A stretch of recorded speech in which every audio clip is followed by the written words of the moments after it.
코로나19가 확산하면서 가장 달라진 분야가 있다면 엔터테인먼트 산업일 텐데요. 문화예술계 전반이 어려움을 겪고 있는 가운데 온라인을 통해 새로운 해법을 마련했다고 합니다. 오늘 스마트 라이프에서 코로나19로 달라진 엔터테인먼트 산업에 대해 알아보겠습니다.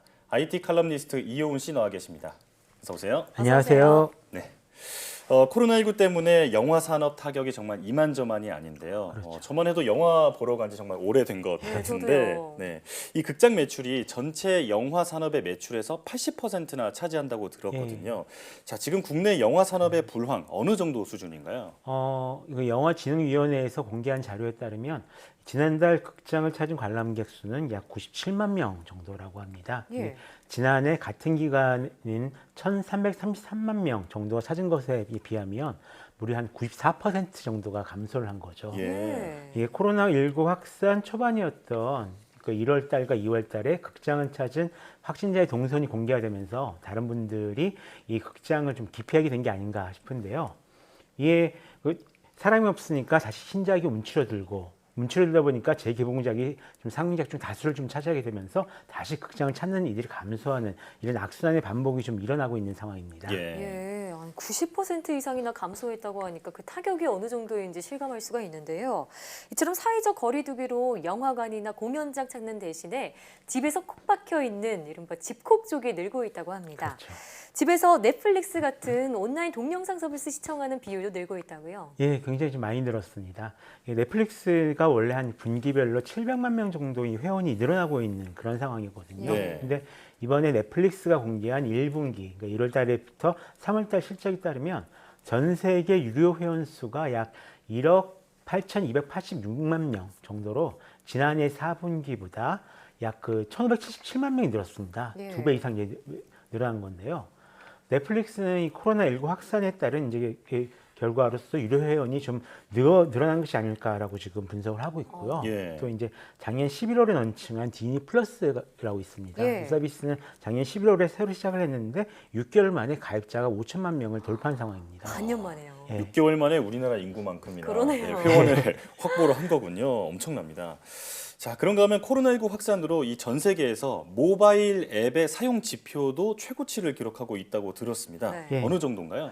이게 그 모바일 데이터 분석 업체인 앱N이라고 있습니다. 여기서 분석한 자료를 보면 지난 1분기 세계 주간 평균 앱 게임 사용 시간이 작년 같은 기간에 비해서 약 20% 정도 이제 증가를 했는데요. 네. 게임과 더불어서 건강이나 교육 그리고 비즈니스 분야 앱 사용 시간이 좀 많이 늘어났다라고 합니다. 예. 아니 1분기에 비즈니스 분야 앱 사용이 늘어난 이유는 뭘까요?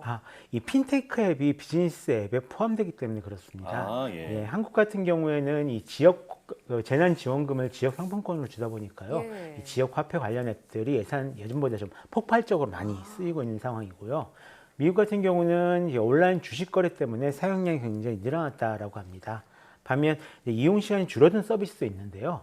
바로 음원 서비스입니다. 네. 3월에는 작년 대비 한 19%, 이 4월 같은 경우에는 한 23% 정도 좀 줄었다라고 하는데요. 이게 재택구가 늘면서 출퇴근 시간에 많이 듣던 이 음원 서비스 사용이 줄어들게 됐고 그러다 보니까 또 이제 새로운 음원 발표도 좀 뒤로 늦춰주게 되고요. 예. 그러다 보니까 또 더 안 듣게 되는 역시 아까 얘기했던 이 나쁜 악순환이 또 일어나게 됐습니다. 네, 영화계랑 약간 비슷하다는 생각도 예. 드는데요.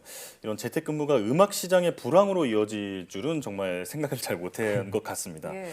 자, 그렇다면 이제 음악계가 이런 그 불황을 어떻게 극복하고 있는지도 궁금한데요. 예, 사실 이게 인터넷 시작된 이후로 이 CD 판매가 사라지면서 음악 산업은 이미 한번 큰 지각 변동을 겪었습니다. 네.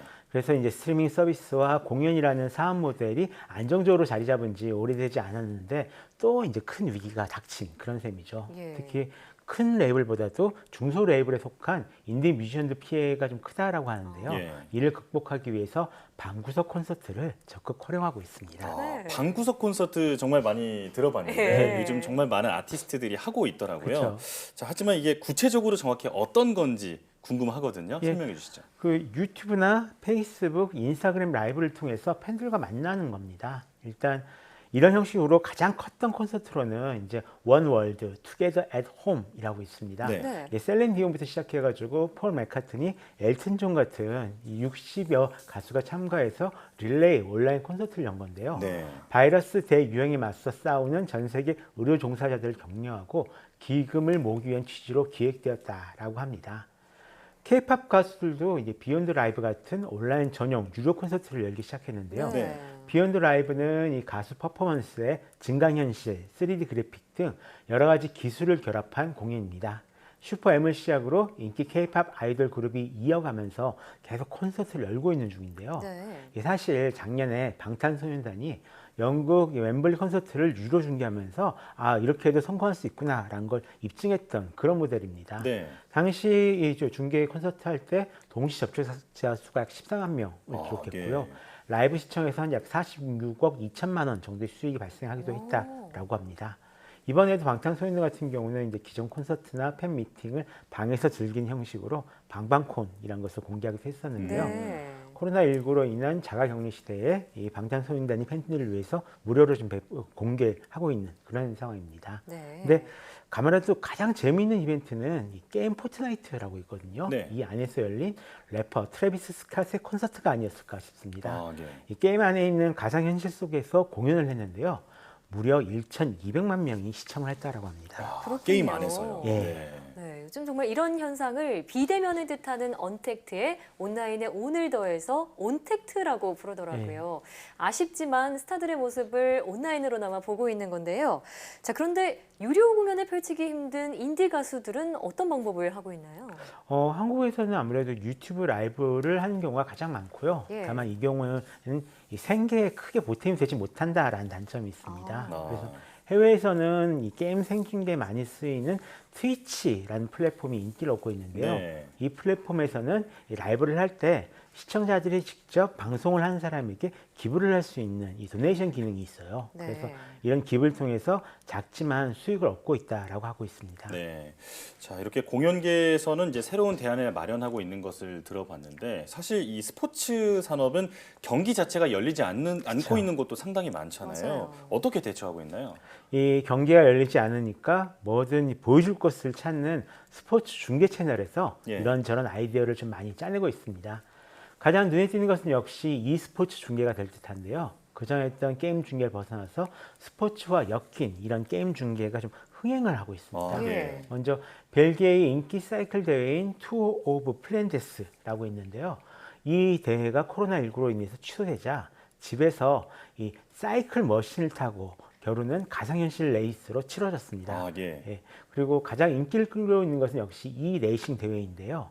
실제 프로 레이서들이 시뮬레이터를 타고 출전해서 경주를 펼치는 겁니다. 예. 그래서 이 1차 대회에서는 약 90만 명, 이 2차 대회에서는 130만 명이 시청했을 만큼 큰 인기를 끌고 있다고 합니다. 그렇군요. 네, 스포츠 산업계의 대응을 들어봤는데요. 자, 그러면 책이나 전시 같은 다른 문화예술계는 어떻게 대응하고 있나요? 일단 그 사람이 모여야 뭐가 되는 이벤트, 그 매스 게더링을 해야지 되는 이벤트는 모두 인터넷으로 옮겨갔다라고 보시면 될 것 같습니다. 예. 예를 들어서 전시관의 경우 이 온라인을 통해 전시회 작품을 자세히 살펴볼 수 있고요. 구매도 가능하다라고 합니다. 시민들의 문화향유 욕구를 채우는데 어느 정도 좀 일조하고 있는 그런 상황이고요. 만화시장 같은 경우도 이번에 좀 많이 변했습니다. 미국에서는 오프라인 서점에서 마직 판매가 아예 막혀버렸거든요. 예. 그래서 이 DC나 마블 같은 유명 회사들이 신작을 온라인으로 먼저 공개하기 시작하면서 디지털 만화 시장이 급성장하고 있다라고 합니다. 예. 여기에 한국 웹툰도 그 일본과 미국 만화 시장에서 요즘 인기가 굉장히 높아지고 있는 그래요? 그런 상황입니다. 예. 요즘 코로나를 기준으로 시대가 바뀌었다라는 말로 예. 이 BCAC, 비포 코로나, 애프터 코로나라는 말이 있잖아요. 오늘 말씀 들어보니까 세상이 정말로 달라지고 있다는 것을 실감할 수 있는 시간이었습니다. 오늘 말씀 고맙습니다. 고맙습니다.